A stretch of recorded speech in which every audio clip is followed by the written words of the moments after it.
Bom dia a todos, né? Primeiro, parabenizar o Dr. Cláudio Neiva pela brilhante exposição, assim como o Ivan. Esse auditório cheio me enche de esperança, né? Em saber que estamos ávidos a colher informação e estudar sobre uma matéria tão complexa. Eu fiz, na realidade, presidente, não vai dar tempo, né? Porque eu anotei aqui pelo menos umas 15 pontos de pergunta, dúvidas e pontuações. O senhor tá mais afoito. Mas eu vou tentar aqui selecionar do que eu anotei o que eu acho mais importante para a gente discutir. Né? Primeiro que eu acho que hoje todos chegaram à percepção de que não existe almoço de graça. Né? Você não vai para a rede social e usa Facebook, Instagram, Google, sem pagar nada, achando que nada está sendo pago. Vou dar um exemplo pessoal. Alguns anos atrás eu carreguei 7 teras que eu tinha de fotos para o Google Fotos. Achei que ia ficar bacana deixar tudo na nuvem. Em questão de meses ele fez um mapa da minha família, ele sabia quem era meu pai, quem era minha mãe, meu filho, meu cachorro, os parentes e etc. E assim foi. Né? Então, assim, é lógico que aquilo tem um custo. E isso não é de graça. E esse custo hoje a gente está vendo quanto caro e quanto importante ele é, não por outro motivo. Hoje, né, eu, muitos anos atrás, pertencia às Forças Armadas. Hoje dentro do Estado de segurança pública, em todas as Forças Armadas mundiais, isso é tido como um critério de suma relevância. Né, o dado hoje é um bem extremamente protegido e tutelado, inclusive para fins de guerra. Né? Então, hoje se fala muito em guerra cibernética, justamente porque se quer afetar dado. Essa é a importância. E nessa importância, presidente, aí a gente já entrando para o debate, eu apontei algumas coisas que eu acho importante a gente tentar pensar, pelo menos refletir. Primeiro, um aparente conflito entre a LGPD e a Lei de Acesso à Informação que o Ivan aqui falou. Em várias questões nós vamos enfrentar esse dilema. Eu vou dar um exemplo muito simples, né? CPF e endereço. Eu tenho que informar ou posso não informar? CPF e endereço individualiza ou não individualiza? Quando eu tenho que liberar, e veja, a boa parte aqui são servidores públicos, a gente disponibiliza no portal da transparência informação sobre remuneração. Eu tenho que colocar meu nome, meu CPF, meu endereço, junto com a remuneração que eu estou ali fornecendo. A partir da LGPD, eu vou ter que consentir para que isso aconteça? Né? Qual o modelo que eu vou adotar? Então, esse é um ponto importante para a gente dialogar. Como que eu dialogo com essas fontes que aparentemente, ao menos aparentemente, podem parecer contraditórias? Um outro ponto de extrema relevância: a autoridade nacional como órgão de controle, e isso focado especificamente para o judiciário. Como vai se sobrepor essa autoridade com a função constitucionalmente estabelecida ao Conselho Nacional de Justiça de fiscalizar o Poder Judiciário? Dito de outra forma, teria atribuição ou competência a autoridade nacional para aplicar penalidade a órgãos do Poder Judiciário por descumprir a LGPD? Ou essa autoridade ou essa determinação teria que ser encaminhada ao Conselho Nacional para que o fizesse? E se o Conselho entender na sua normatização, por exemplo, que alguma dessas penalidades não devem ser aplicadas, como é que a gente resolve isso? Então, assim, é um outro ponto que me deixa também preocupado, né? Como que eu coloco isso? Mais um ponto que foge um pouquinho do judiciário, mas entra na parte econômica, e hoje o país está vivendo aí um grande critério de efervescência para a economia voltar a crescer. Nós sabemos que a GDPR estabeleceu critério para a possibilidade de transferência internacional de dados, e esse é um critério que a Europa, por exemplo, tem sido muito cautelosa em adotar, e nós temos um comércio com o mercado comum europeu na ordem de 42 bilhões de dólares ano, pelo menos o último dado divulgado pelo Ministério da Fazenda.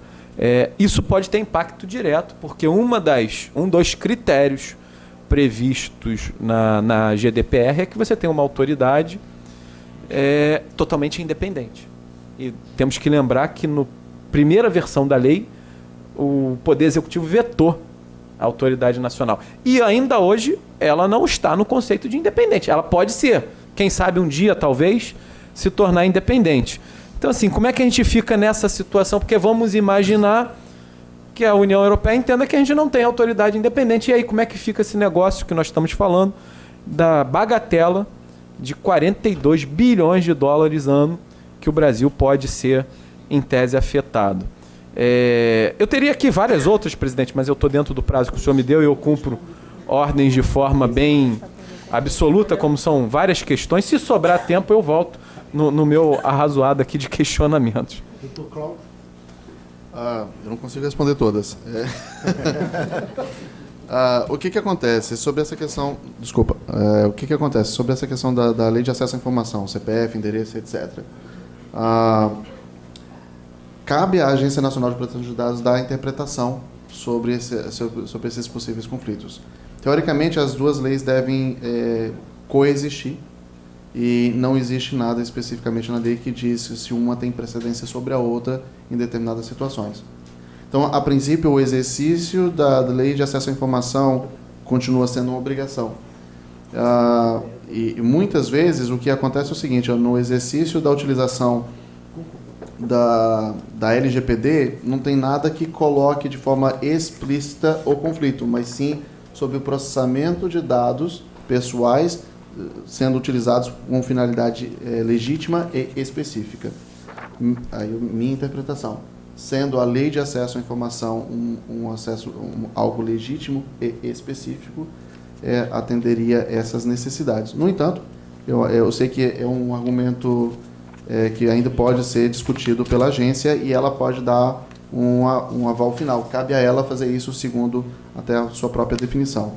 Na questão da fiscalização da Agência Nacional de Proteção de Dados, principalmente no que tange a punição, cabe a ela também ter essas definições. Mas, aí até onde eu sei, por conversas não formais, essas entidades como o CNJ, Agência Nacional de Proteção de Dados, inclusive o CNJ, possivelmente vai indicar uma das pessoas que vai ocupar uma das 5 cadeiras da agência.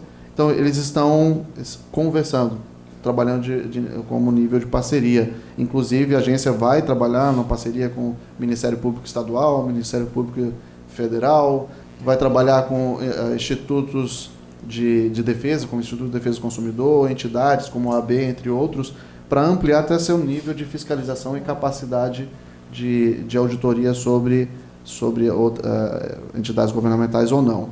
E sobre a Agência Nacional de Proteção de Dados e a sua independência como um do critério, existe uma convenção chamada Convenção 108, e aí eu tenho que admitir, eu não tenho conhecimento pleno sobre todos os critérios da Convenção 108, mas um dos aspectos interessantes, eu acho que é um progresso que nós atingimos, é que um país que queira ter relações comerciais, ou pelo menos ter transbordo de dados junto à União Europeia, precisa ter lei compatível.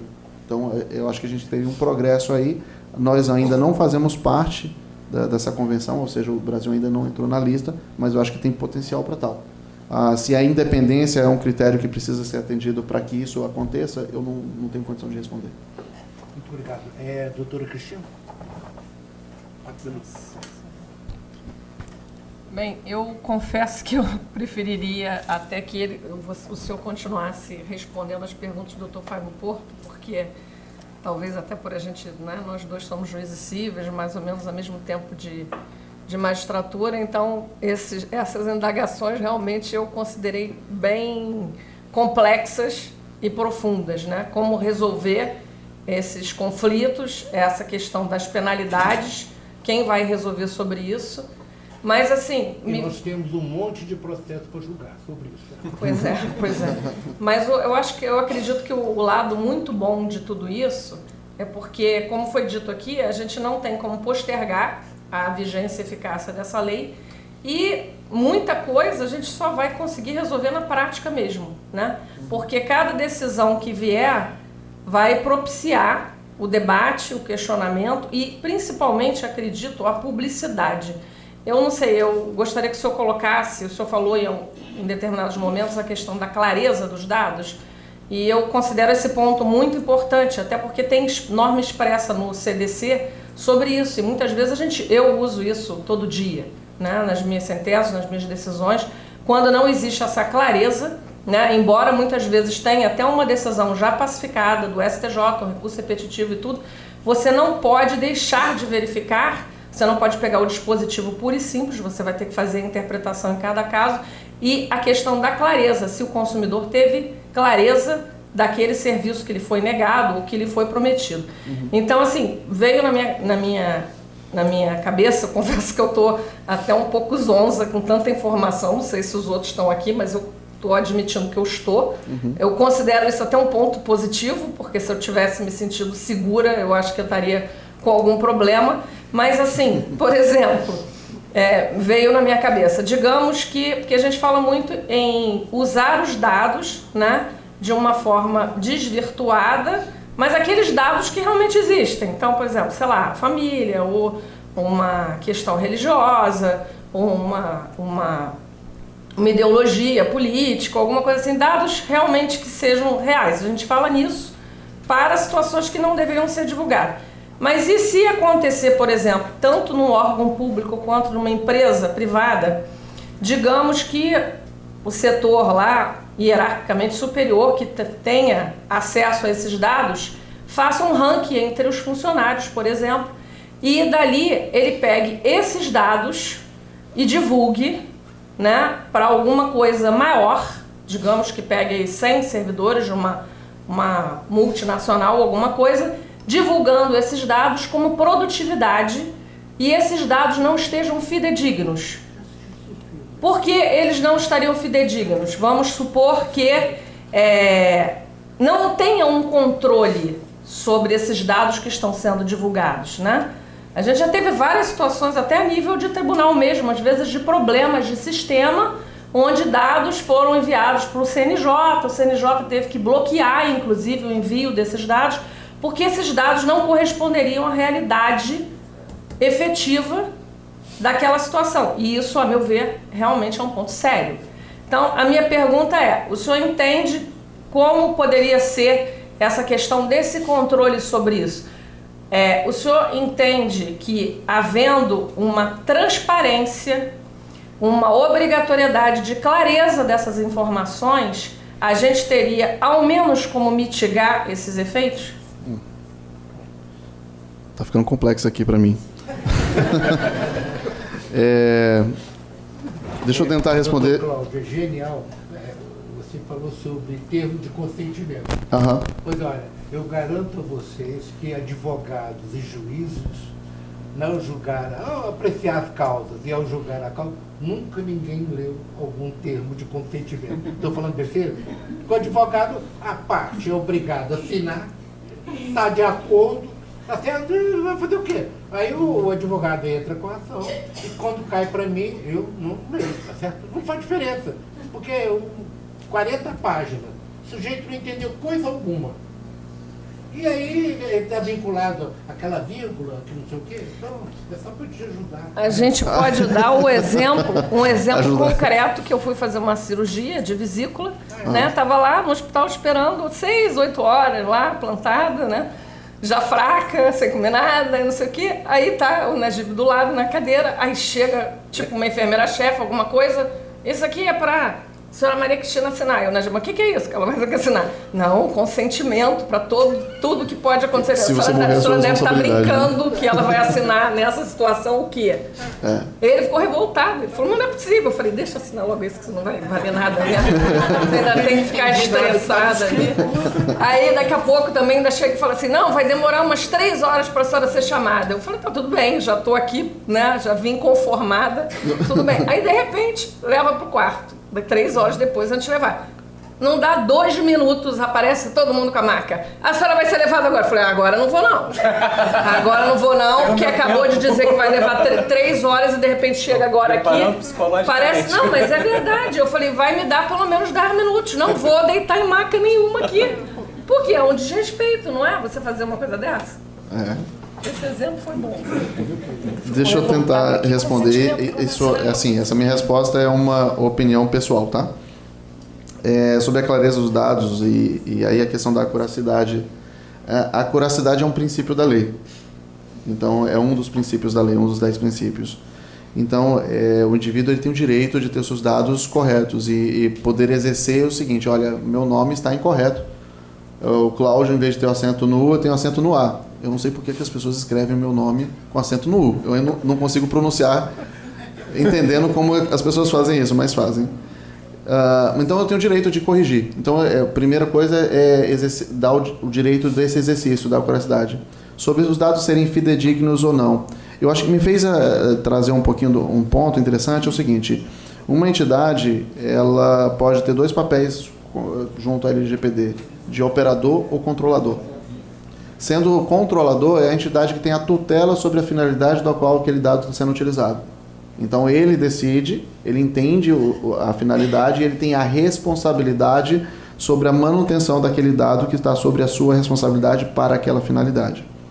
O operador, normalmente, ele recebe o transbordo desses dados do controlador para exercício da finalidade da qual foi capturada, segundo as diretrizes do controlador e as demandas sobre como esse dado deve ser processado dentro dos limites lá estipulados pelo controlador. Então, é de responsabilidade do controlador toda essa questão da acuracidade dos dados. O que nós temos hoje como um aspecto, e eu tenho visto muito comum, de fato, eu pego os meus dados da minha entidade, transfiro para a sua para determinada situação, e aí, a partir de então, às vezes, não existe uma sincronia. Falando no aspecto de tecnologia, cada vez mais eu acredito que, em vez das entidades transportarem dados para outras, elas podem criar sistemas de acesso aos dados para que eles sejam tratados na sua origem. A gente chama isso de acesso via APIs, ou seja, uma aplicação pode usar um meio de conexão com a outra aplicação, usar os dados que estão lá para a atividade que tem que fazer, mas não necessariamente tem que puxá-los para criar mais uma base de dados, mais um lugar para ser trabalhado, ser gerenciado. A longo prazo, nós precisamos construir modelos de gestão de dados que não existem hoje, modelos de gestão de dados que garantam essa fonte única da informação e que ela seja utilizada de forma adequada. Então, eu trago essa responsabilidade para o controlador.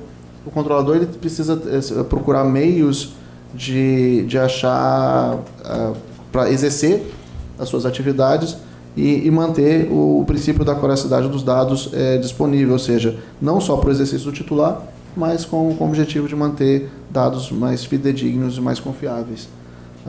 Eu espero ter respondido. De fato, é uma opinião mais pessoal do que eu tenho visto aí como discussão em outros lugares. Mas está ficando complexo o negócio aqui. Muito bem. Doutor Ivan, 4 minutos. Bom, eu queria pegar um gancho no que o Dr. Cláudio falou e no Dr. Fábio também.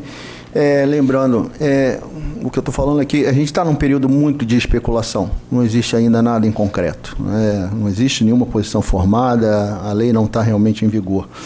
Mas, lembrando que, como eu falei no início, uma das hipóteses para tratamento de dados é pela administração pública para o exercício de políticas públicas, né? E dentro das políticas públicas existe a transparência, né? Então, assim, aí, pegando um pouco do gancho do Dr. Fábio, é importante que haja uma transparência e uma divulgação, mas até onde vai isso? Né?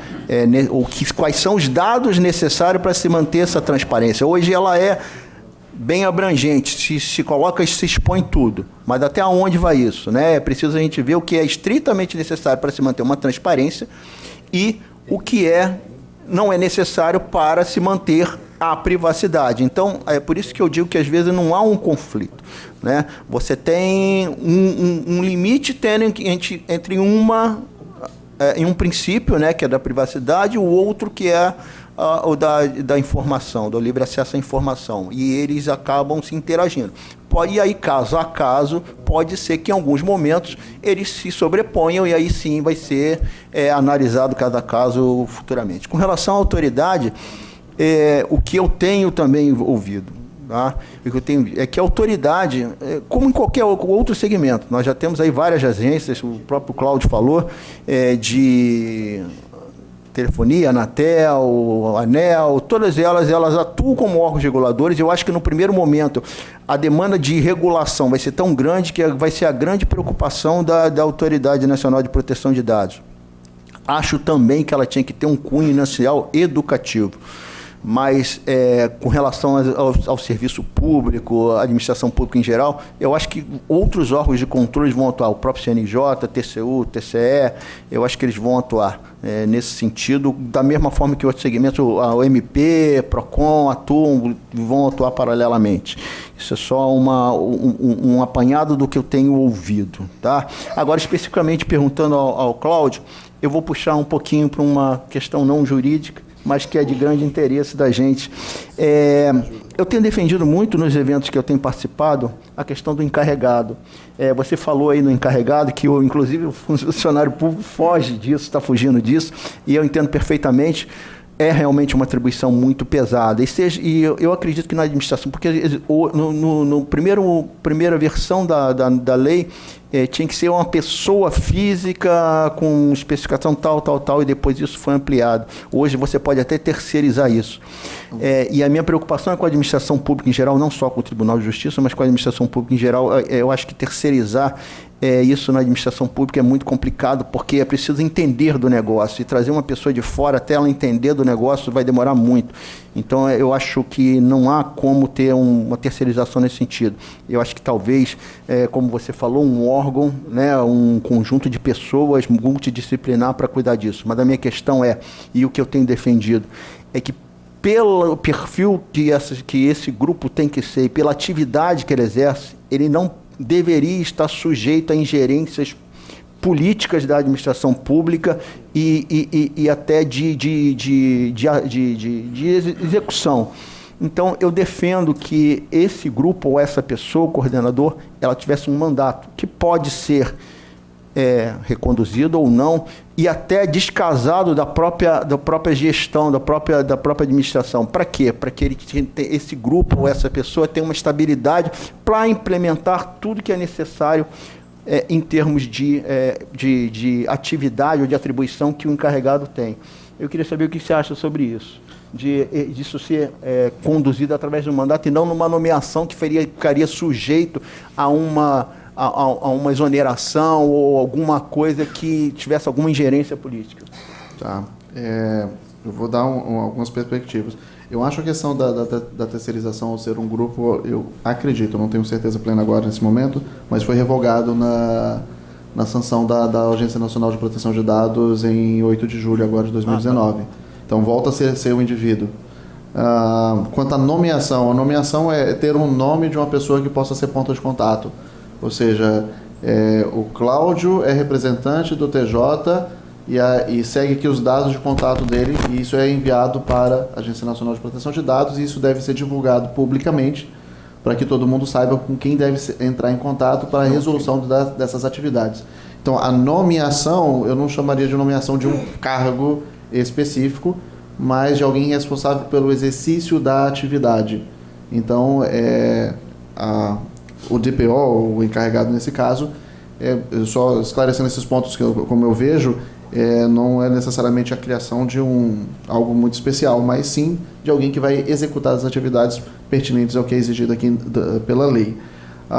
Sobre essa questão do sujeito às ingerências políticas, ter um mandato, né, destacá-lo da administração, isso eu acho que vai de contexto para cada instituição, como ela funciona.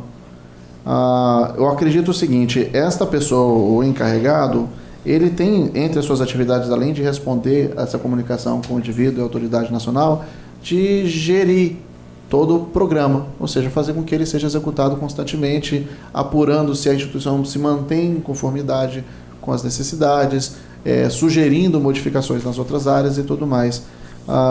Ou seja, ela precisa ter uma questão de livre acesso aos departamentos e talvez ter uma posição da qual ela seja aceita por esses outros departamentos, um ponto de vista talvez de hierarquia, de posicionamento, de onde é que seja, para que ela seja ouvida de forma adequada. Então, essa questão de ter um mandato ou não, eu vou deixar isso mais para o contexto de cada instituição, porque pode ser para o mandato, e eu acho que no final das contas como essa pessoa é vista dentro da organização como um líder desse assunto, e se ela tem essa liderança nata ou não, é que vai resultar na praticidade do processo. Mas ter um mandato ou trocando, eu acho que é a forma como as instituições funcionam. Alguns lugares funcionaria, outros não, outros literalmente é uma designação pela alta administração e colocar essa pessoa incumbida dessas atividades seria suficiente. Mas eu não quero dizer que isso vai ser aplicável em toda e qualquer organização. Muito bem. Nós, juízes e advogados, nós temos um probleminha terrível, porque a lei... Nós, juízes e advogados, nós temos um probleminha terrível, e é uma solução, porque a lei não pode prever todas as situações. Então, nós julgamos os casos concretos. E o Código de Processo Civil novo criou lá naquele artigo 139, inciso 4, que incumbe ao juiz tomar qualquer providência para fazer cumprir as decisões dele. Ele não enumerou. Ele falou palavras vagas. Então, por exemplo, na lei LGPD, as penalidades administrativas estão previstas lá na LGPD para tentar segurar a aplicação da penalidade daqueles casos. Agora, se cair com o juiz, por exemplo, sempre nós vamos ter ações civis públicas, Ministério Público, Defensoria Pública, Ordem dos Advogados, na defesa dos interesses individuais e coletivos indisponíveis. Está na lei, daquela lei lá da Ada Grinovia, está no Código de Defesa do Consumidor. E aí, como é que vai ser em cada caso a aplicação de gestão? Imagina, por exemplo, se for lá nos Estados Unidos uma class action, uma grande empresa, um juiz qualquer lá não sei de onde, dá uma ordem, cria um precedente e obrigatório para todo mundo.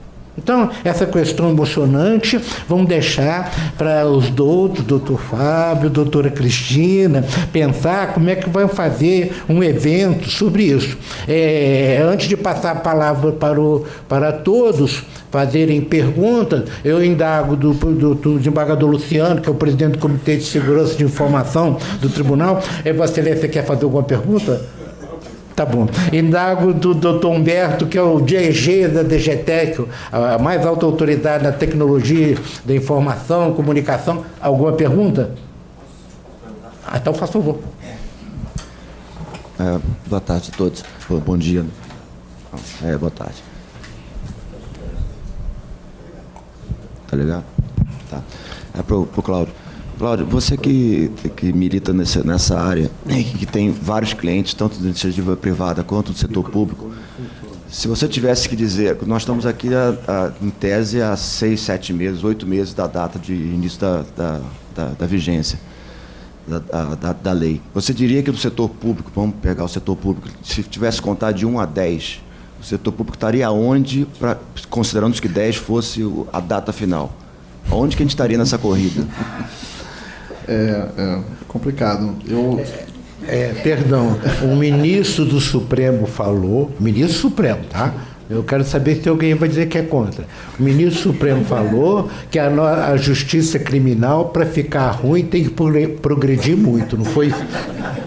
Então não responde isso não. E me ajuda com um comentário. Eu colocaria nota 3. Nota 3, tentando ser generoso. Tá ótimo. Tá muito bom. Pensei que era menor. Tá legal. Mas a iniciativa privada estaria onde, então? Isso é uma boa pergunta. Não quer dizer que a iniciativa privada está sempre adiantado. Pois é. Depende da vertical. Eu diria que a iniciativa da vertical financeira está um pouco mais adiantada. Então, se eu colocar nessa questão de escala de notas, eu diria que ele estaria em 5 e 6. Ok. Então, dá para dar uma proporção de que assim, o mercado como um todo está numa fase assim, gastou-se um tempo entendendo qual é o fato aqui, o que eu preciso fazer, o que eu vou ser cobrado, o que é importante. E logo em seguida começou a ter algumas adaptações, porque vamos ser realistas nesse ponto de vista. É novo e não tem nenhuma instituição agora que a gente possa dizer esse é um exemplo que pode ser feito. Então, estão todos tentando criar o seu próprio exemplo e criar seus meios de atingir esse objetivo. Tanto é que, por exemplo, começou com escritórios de advocacia promovendo consultoria para várias entidades privadas e públicas sobre como seria a forma de adequação. Logo veio as empresas de consultoria técnica tentando também fazer esse tipo de atividade. Algumas empresas contrataram essas consultorias de forma seriada. E o resultado não consigo casar o relatório do jurídico com o relatório do técnico. Não dá. E aí entenderam o seguinte, e se os dois forem juntos? Fazer a mesma atividade, a mesma análise, entregar um relatório em conjunto, a 4 mãos. Tem sido um resultado melhor. Porque o que acontece? E aí me desculpem o pessoal jurídico, mas assim, o conhecimento tecnológico é muito raso ou quase inexistente nesse âmbito. E muitas vezes existem sugestões impraticáveis. Por exemplo, nós não podemos atribuir a criptografia como solução de tudo. Criptografia tem sim vínculo com confidencialidade, mas a situação, o momento e onde vai ser aplicado vai trazer sim o benefício ou não resolve nada. Então muitas vezes é uma adequação do processo, é suficiente no meu ponto de vista, e às vezes é a utilização de um outro recurso que é a identificação de quem está utilizando o dado é mais importante do que o criptografado. Eu só dar uma noção assim para vocês. Base de dados usa vários recursos e um deles para acelerar o processo de pesquisa a gente chama isso de indexação. Então a gente indexa tudo para facilitar a procura. E aí o que acontece?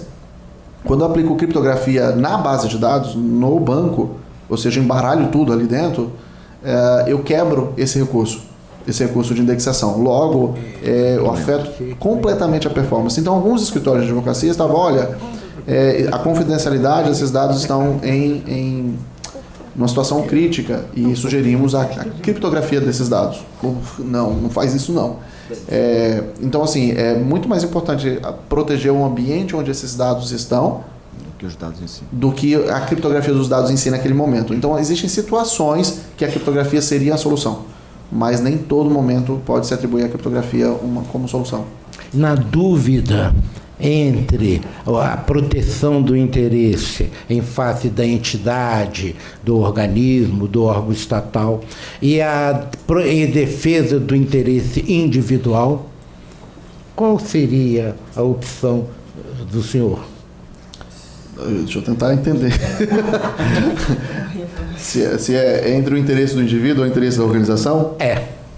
Então, existe uma base legal chamada legítimo interesse, né, que muitas vezes pode ser escolhida como um meio de justificar o processamento de dados pessoais por uma atividade XYZ, que seja. É uma outra base legal que eu chamo de base frágil como um consentimento, porque no momento que a entidade resolve utilizar essa justificativa, ela aumenta a sua responsabilidade sobre decidir pelo indivíduo que seus interesses estão sendo atendidos naquela atividade da mesma forma como os interesses da organização. Então, a justificativa sobre a utilização desse processamento usando o legítimo interesse pode colocar a entidade, se não for muito bem justificado, onde não consiga ser apresentado de forma lógica uma apresentação de um argumento da qual leva-se a entender que o indivíduo também tem os seus interesses atendidos, acaba sendo frágil. Então, no meu ponto de vista, a gente tem que sempre focar no indivíduo. Aí alguém vai falar, poxa, mas a gente pode quebrar certos processos, certos negócios que estão voltados à utilização de informações. É um momento de adaptação e talvez seja a forma a se fazer. Muito bem. A minha pergunta... Fala o nome, por favor. Marcelo. Meu nome é Marcelo, eu sou do LAPIM, Laboratório de Pesquisa Desculpe, a gente acabou de tirar a pesquisa laboratório de internet. Tá bom. Meu Deus. É da UNB, mas enfim. A minha pergunta tem a ver com o senhor, com a sua pergunta aí também, com relação a essa dualidade, né, de privacidade e publicidade. Nos sites dos tribunais, normalmente você tem acesso às peças, né, e principalmente na inicial você tem os dados, a qualificação das partes, certo?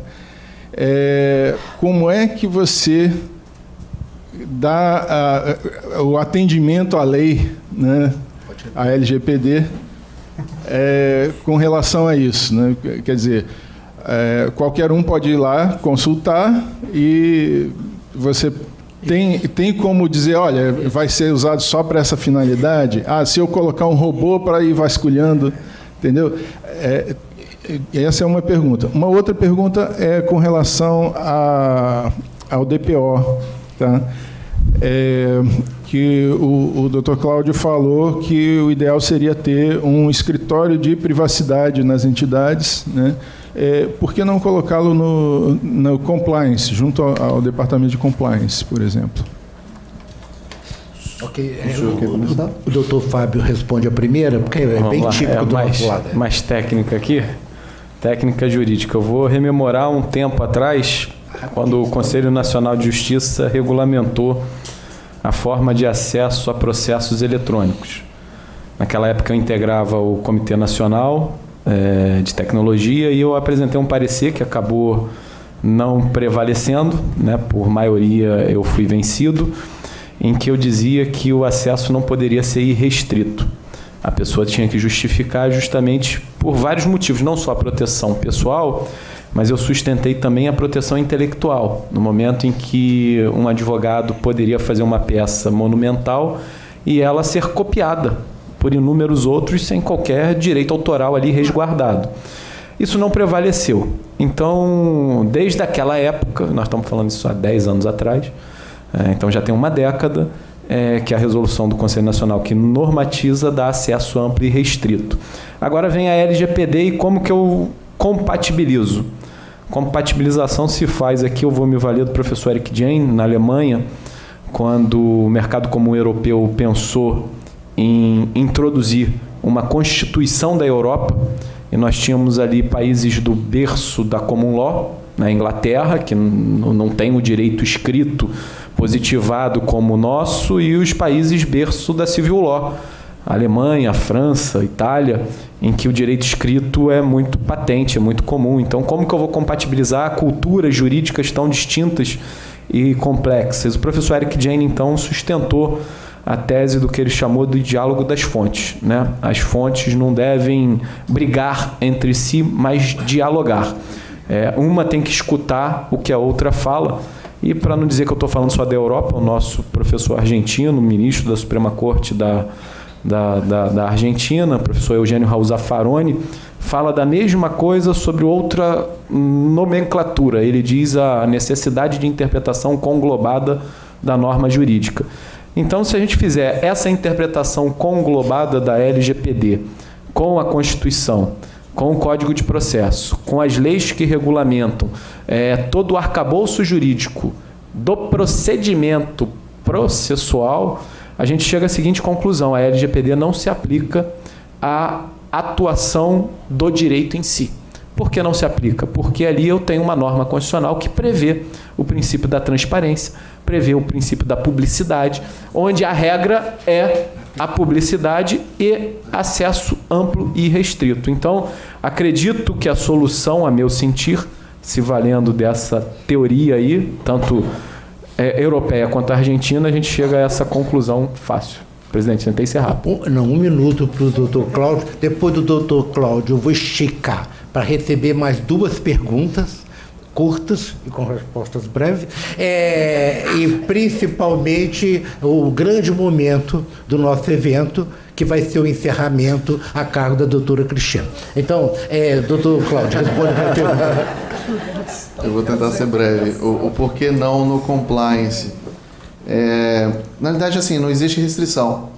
Eu coloquei o campo do ideal, e o ideal foi sustentado pela ideia de que você tem uma função, uma equipe, que não está vinculado a um departamento, mas com a intenção de gestão, de trabalho multidisciplinar e de condução de uns trabalhos mais próximos e com a chancela da alta administração.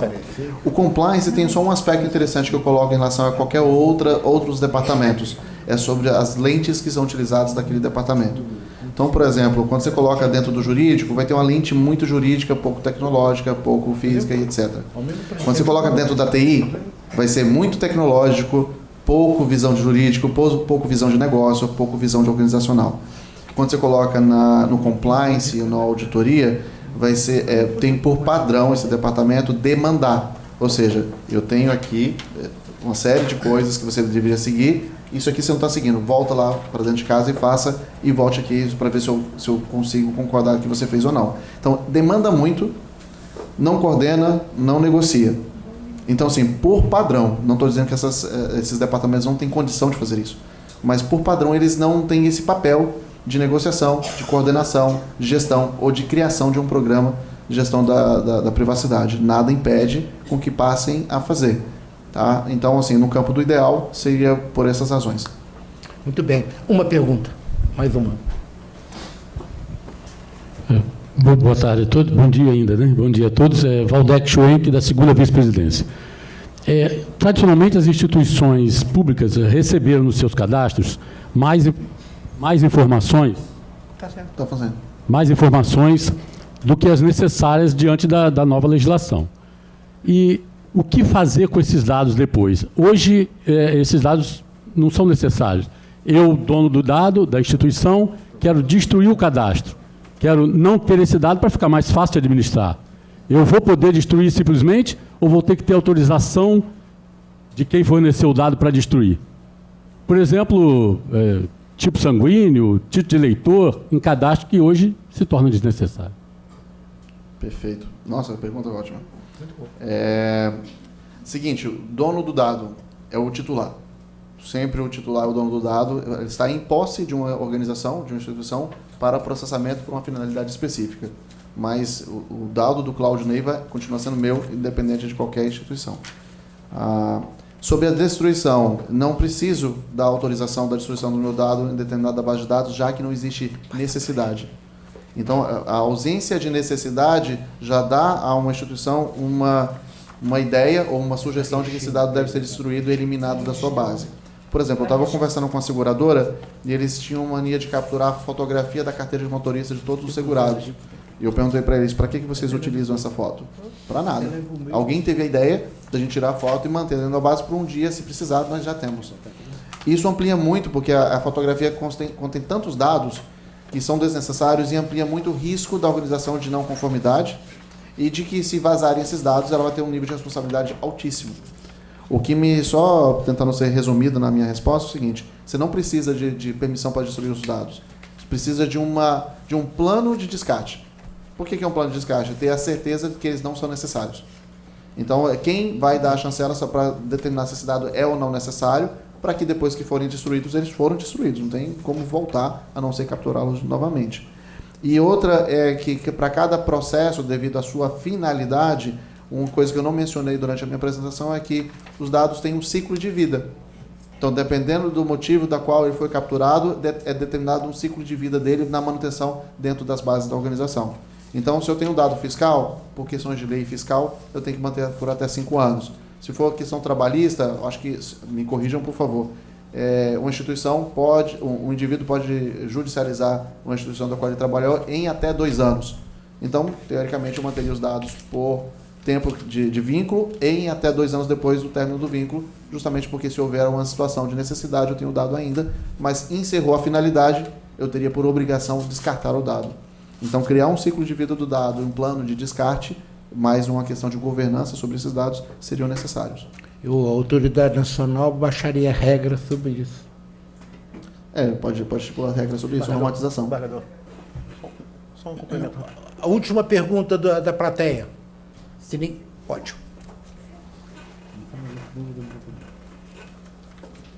Bom dia. Vocês estão me ouvindo? Tá. Bom dia, meu nome é Branca Heloísa, eu sou consultora dentro da área de transformação digital. O LGPD ela veio exatamente dentro desse ciclo da transversalidade dentro das instituições. E aí a minha pergunta, antes de mais nada, parabéns pelas suas explicações, Obrigado. uma verdadeira aula. E eu gostaria, assim, seriam até 3, pode escolher uma das perguntas que fui selecionando. Uma é a questão do TPO mesmo, tá? Você citou algum decreto em julho dessa posição, tá? Se ela pode ser terceirizada ou não, se ela for terceirizada, se ela é solidária, tá? A outra, uma posição sua, tá? Pode escolher uma, que eu só sei que só tenho uma pergunta. A outra é a questão da autoridade. Muitas empresas, elas estão ainda se colocando nesse grau 3, eu concordo com você, tá? Dentro das instituições privadas e públicas, nós ainda estamos realmente ainda no grau 3, e muitas das justificativas está exatamente porque ainda não conseguem ver a autoridade definida e fechada, mas a gente percebe também que existe muito processo que não depende tanto dessa criação da autoridade. Eu gostaria de ouvir um pouco de você também sobre isso, Okay. tá? E, bom, vamos ficar só nessas duas, pode escolher uma. Eu acho que eu consigo responder as duas juntas. Sobre não necessariamente o decreto, foi sancionado em 8 de julho desse ano a questão realmente da criação da agência. Ou seja, a própria lei da LGPD foi modificada para justamente adicionar e vetar pontos dessa lei, onde essa questão de poderia ser pessoa física, jurídica ou grupo, isso, por favor, precisa confirmar, tá? Eu não tenho certeza do que eu estou falando, mas eu acho que foi vetado. Voltou a ser somente uma pessoa física. Eu acho que foi vetado. Mas aí precisa confirmar. Okay. Sobre a autoridade e a necessidade da existência da autoridade para criar um programa de privacidade, não tem nenhum vínculo. Na realidade, ela terá uma ideia de normativas que vai vir dar esclarecimentos ou detalhamentos sobre alguns pontos que estão muito amplos, mas isso não impede da criação do programa. Ela poderá fazer auditoria, que a gente não sabe o que ela vai exigir como base ou como mínimo, mas também não impede a criação do processo. Então, para quem está esperando a autoridade se formular para começar a fazer alguma coisa, eu acho que está perdendo tempo. Porque o que for que tiver que ser feito ou modificações não serão tão grandes assim. Muito obrigada. De nada. Gostaria.